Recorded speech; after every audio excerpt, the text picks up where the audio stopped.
आज हम लोग बात करने वाले इंडिया के one of the most trolled shows के बारे में। एंड सही पकड़े हैं। तो चलिए बिना किसी देरी के शुरू करते हैं।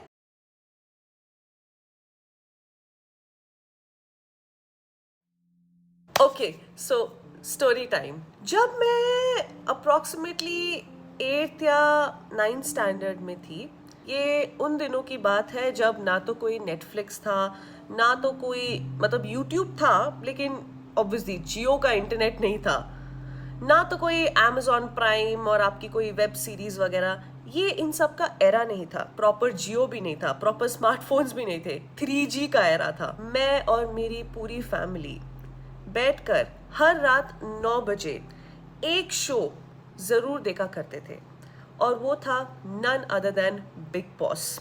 नेचुरली आप डिनर भी खा रहे हो, आपकी एंटरटेनमेंट भी हो रही है और साथ ही साथ खाना भी हजम हो जाता था।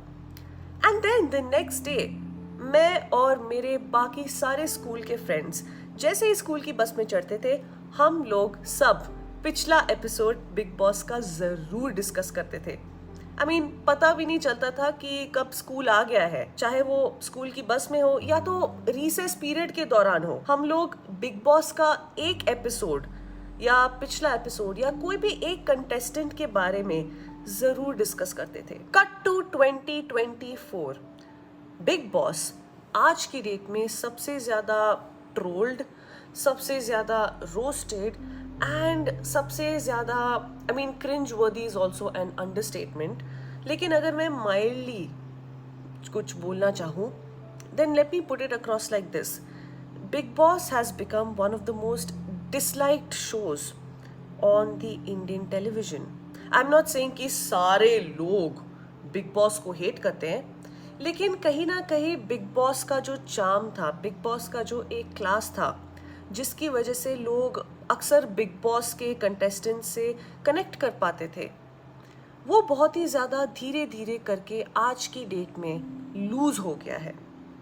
ऐसा क्या हो गया कि बिग बॉस अपना चार्म खो रहा है या खो चुका है। अब ऐसा तो था नहीं कि बिग बॉस में सबसे ज्यादा क्रिंज वर्दी कंटेस्टेंट्स नहीं थे, सबसे ज्यादा यूजलेस कंटेस्टेंट्स नहीं थे, फालतू की लड़ाइयाँ नहीं होती थी, फालतू ड्रामा नहीं होता था। बिग बॉस का तो ये एक शुरू से एक पैटर्न रहा है, लड़ो झगड़ो, फालतू से फालतू कंटेस्टेंट्स को बुलाओ, उनसे तरह तरह के ऐसे अजीब अजीब टास्क कराओ और बहुत ही ज्यादा उनसे क्रिंज स्टफ कराओ on camera, just to get the fame and TRPs. एक से बढ़कर एक चूतिया कंटेस्टेंट इस शो में पधारा है, जैसे कि डॉली बिंद्रा। हाँ तो तेरे बाप का भी नहीं है। बाप में जाना नहीं, काट के रख दूंगी यहाँ पर। पूजा Mishra, Get off my back. KRK तक पधार चुके हैं बिग बॉस में। इतना मारूंगा तेरा बाप भी याद करेगा, समझा? और यहाँ तक कि द लेजेंडरी स्वामी ओम तक पधार चुके हैं बिग बॉस में। हाँ, वो जो एक बाबा टाइप आदमी नहीं थे जो टीवी पे लड़ाई करते, सबको गाली देते, एक कंटेस्टेंट पे सुसु भी फेंका था। अरे तू क्या मारेगी? तू क्या मारेगी मुझे? यप, स्वामी ओम। लेकिन कुछ ऐसे भी कंटेस्टेंट्स आए हैं बिग बॉस पे, और अभी भी आप देखो तो ऐसे कंटेस्टेंट्स हैं जैसे कि रणवीर शोरे फॉर एग्जांपल, जो कि बिग बॉस OTT के कंटेस्टेंट है and one of my favourite actors to be very honest with you. ऐसे बहुत सारे कंटेस्टेंट्स पास्ट में आए हुए हैं जिनसे ऑडियंसेस काफ़ी ज़्यादा कनेक्ट कर पाए, काफ़ी ज़्यादा रिलेट कर पाए और काफ़ी ह्यूमनाइज कर पाई हमारी ऑडियंसेस इन कंटेस्टेंट्स को beyond the silver screen and the celebrity culture. हम इन कंटेस्टेंट्स को एज ह्यूमन बींग्स हम देख पाए, जैसे कि Shweta Tiwari for example, late Pratyusha Banerjee for example, late Siddharth Shukla for example, Sunny Leone.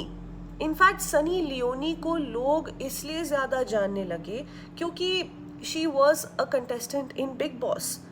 फिर लोग सनी लियोनी को और ज़्यादा पसंद करने लगे क्योंकि सनी लियोनी की जो रिलेटेबिलिटी थी, जो एक ह्यूमननेस था, जो एक इनोसेंस थी, वो मासेस को बहुत ज़्यादा पसंद आई। And then there are the usual entertainment quota वाले कंटेस्टेंट्स, जिनकी बॉडी लैंग्वेज, जिनका पर्सोना, जिनका जो एक बात करने का एक अंदाज होता है ना, वो ऑडियंसेस को काफ़ी ज़्यादा आइकॉनिक और काफ़ी ज़्यादा एंटरटेनिंग लगा इनिशियली। जैसे कि एजाज खान हो गए। आई नो एजाज खान अब मतलब व्हाट शुड आई से, चेसिंग रेलेवेंस वाले हो गए, लेकिन चलो एजाज खान पहले एक टाइम पे बहुत ही ज़्यादा एंटरटेनिंग कंटेस्टेंट थे। Raju Srivastava again comedian, late Raju Srivastava काफ़ी ज़्यादा एंटरटेनिंग थे, उनके वन लाइनर्स काफ़ी फ़नी थे। इमाम सिद्दीकी, वीजे एंडी जैसे और भी बहुत सारे कंटेस्टेंट्स थे जो बहुत ही ज़्यादा एंटरटेनिंग थे, बहुत ही ज़्यादा फ़नी थे, और उनका क्रिंज भी क्रिंज नहीं लगता था, उनका क्रिंज भी एक आइकॉनिक और फनी मोमेंट लगता था। लेकिन ऐसा क्या हो गया कि आज की डेट में लोग बिग बॉस को काफ़ी ज़्यादा ट्रोल करने लग गए, काफ़ी ज़्यादा रोस्ट करने लग गए। It has become one of the most disliked shows on the Indian internet. Big boss का डाउनफॉल कहाँ शुरू हुआ? Let's talk about it. अब लाइक आई सेड, ऐसा तो था नहीं कि कभी बिग बॉस पे लड़ाइयाँ नहीं हुई, पॉलिटिक्स और बैकस्टैबिंग नहीं हुई, ड्रामा नहीं हुआ, फालतू यूजलेस कंटेस्टेंट्स कभी आए ही नहीं बिग बॉस पे, ऐसा तो था नहीं। बिग बॉस में शुरू से ही ऐसा होता आ रहा है। In fact a lot of reality shows around the world rely on drama, चाहे आप keeping up with the Kardashians ही क्यों ना देख लो वेस्ट में, या वेस्ट के लव आइलैंड और पैराडाइज होटल और जितने भी फॉरेन के शोज हैं, in fact the western Big Brother also, they rely on some emotion, they rely on drama, जिससे कि ऑडियंस कनेक्ट कर पाए। लेकिन here's the thing, behind all the politics and all the drama and all the चीकम चिल्ली and all the physical fights and all the cringe contestants, हर एक contestant की एक स्टोरी है। और फिर ऊपर से आप एक ही घर में आप कैद होते हो, ना तो आपको स्मार्टफोन दिया जाता है, ना तो इंटरनेट दिया जाता है, कोई आपको बाहर की दुनिया का पता नहीं होता है कि बाहर की दुनिया में क्या चल रहा है, आपको उसकी कोई नॉलेज नहीं है। ऊपर से आप तरह तरह के लोगों के साथ रह रहे हो, तरह तरह के अलग अलग तरीके के लोगों के साथ रह रहे हो, जो आपकी पर्सनालिटी से और आपके लाइफस्टाइल से, आपके प्रोफेशन से बहुत ही ज्यादा अलग है। And the biggest of them being all, you are being watched. आप पर 24/7 निगरानी रखी जा रही है, thanks to the cameras installed everywhere, जिससे कि आपका हर मूव, आपका हर एक्सप्रेशन, क्या चीज़ आपको ट्रिगर करती है, क्या चीज़ आपको खुश करती है, आप किस तरह की बातें बोल रहे हो, आपका असली नेचर क्या है, वो सब चीज़ें ऑफ गार्ड, अनफिल्टर्ड लोग आपके बारे में जान सके। And that my friend is the main format of big boss, या तो अगर आप वेस्ट में जाओगे तो द बिग ब्रदर। लेकिन इन माय ओपिनियन क्या हो गया है ना कि फाइट्स काफी ज्यादा एग्जैजरेटेड सी हो गई है, बहुत ज्यादा अननेसेसरी शाउटिंग, बहुत ही ज्यादा अननेसेसरी स्क्रीमिंग, छोटी छोटी बातों पर कंटेस्टेंट्स बहुत ही ज्यादा हाथ थपाई कर देना, मतलब वो रियलिटी शो फिर रियलिटी शो नहीं लगता है, फिर एक तरह से एक शाउटिंग मैच हो जाता है, जहाँ पे आप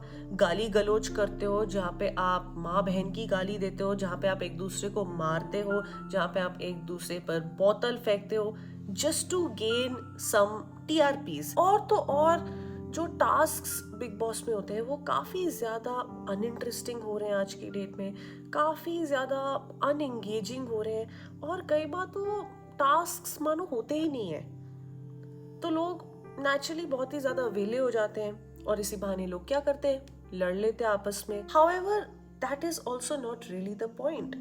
द मेन पॉइंट इज कि जितने भी ये सो कॉल्ड कॉन्ट्रोवर्शियल कंटेस्टेंट्स होते हैं ना, इनके अराउंड एक फेक हाइप बिल्ड किया जाता है बिग बॉस के घर में आने से पहले, या बिग बॉस शुरू होने से पहले फेक PR अकाउंट्स बनाए जाते हैं सोशल मीडिया पे, फेक हैशटैग्स ट्रेंड किए जाते हैं इनके सपोर्ट में, ताकि इनके बारे में बज़ बना रहे, ताकि उनको सपोर्ट मिल सके, ताकि जनता ये सोचे कि लोग उस कंटेस्टेंट को कितना प्यार करते हैं, कितना सपोर्ट करते हैं। लेकिन एक्चुअली में सोशल मीडिया पे आपको पता नहीं चलता कि कौन मोबाइल फोन के या कंप्यूटर के स्क्रीन के पीछे बैठा होता है। दूसरी चीज, अब ये चीज मैं पॉइंट आउट नहीं कर रही हूँ, ये चीज जो है, ये पॉइंट जो है काफी सारे सोशल मीडिया यूजर्स ने पॉइंट आउट की है, जगह जगह पॉइंट आउट की है कि इन द रीसेंट ईयर्स जो शो का होस्ट है, ठीक है, वो काफी ज्यादा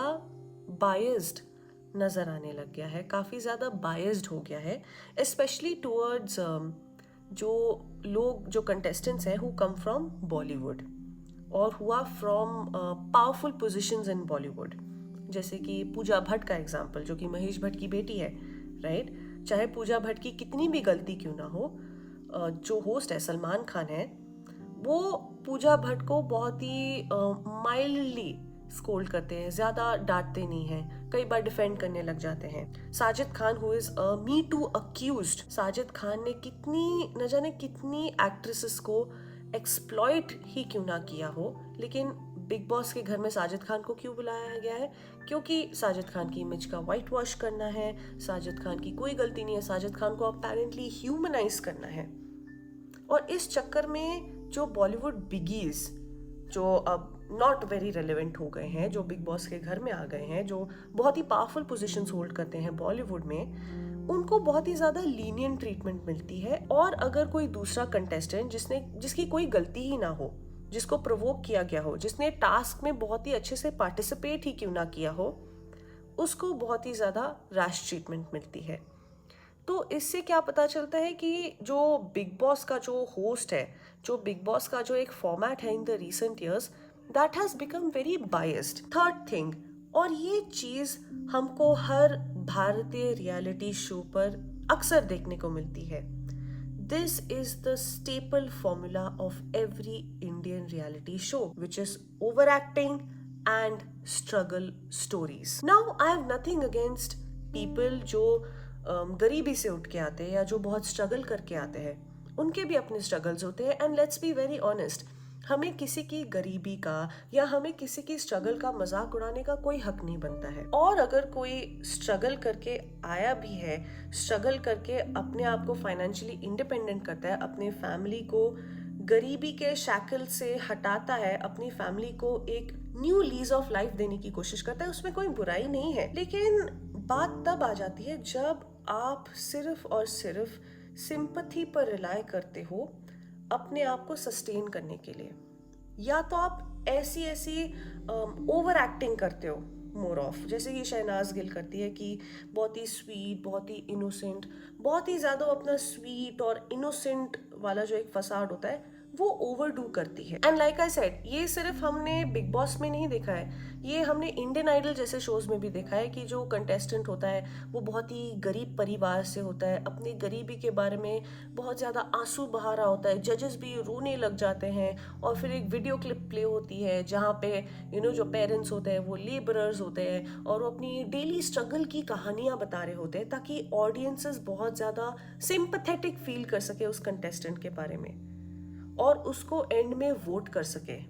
अब बिग बॉस में हाल ही में एक कंटेस्टेंट आई हुई है जो कि बहुत ही बैकवर्ड पार्ट ऑफ इंडिया से है, एक रूरल पार्ट ऑफ इंडिया से है। Now to be very honest with you, like I said, I have nothing against people who come from rural parts of India.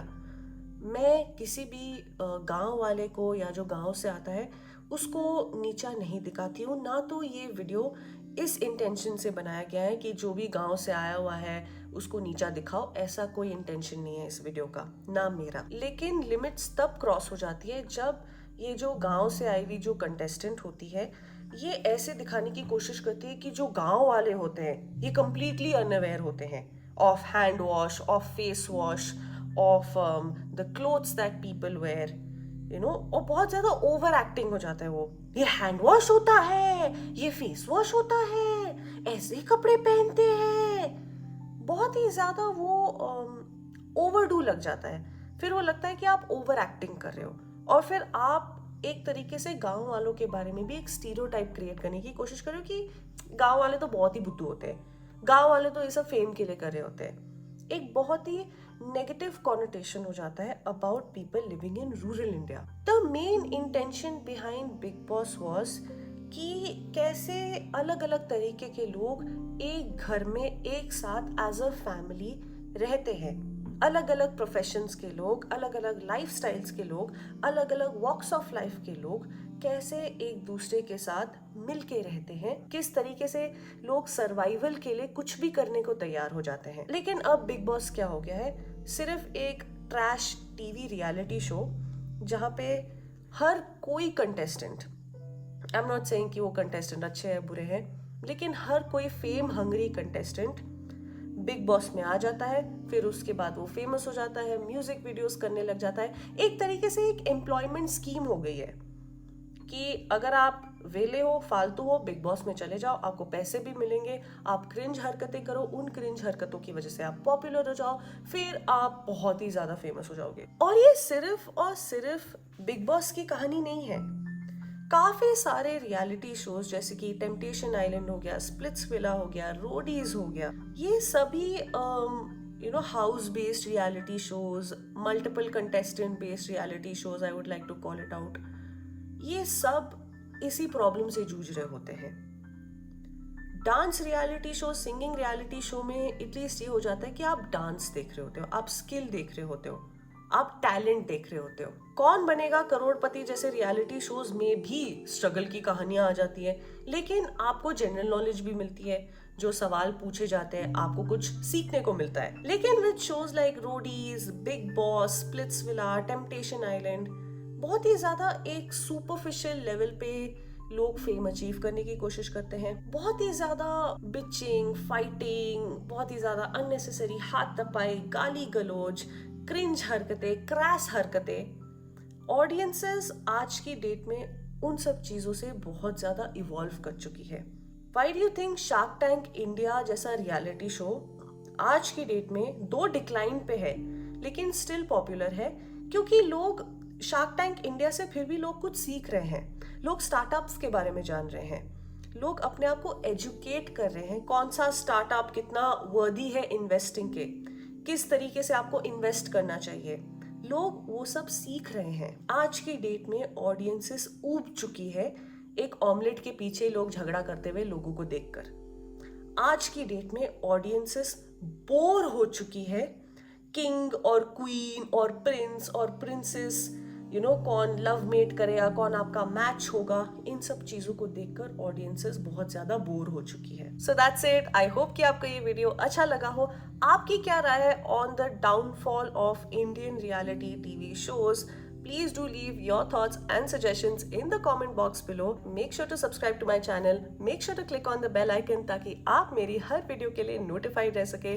Make sure to give this video a big thumbs up. Like कीजिए, share कीजिए, comment कीजिए।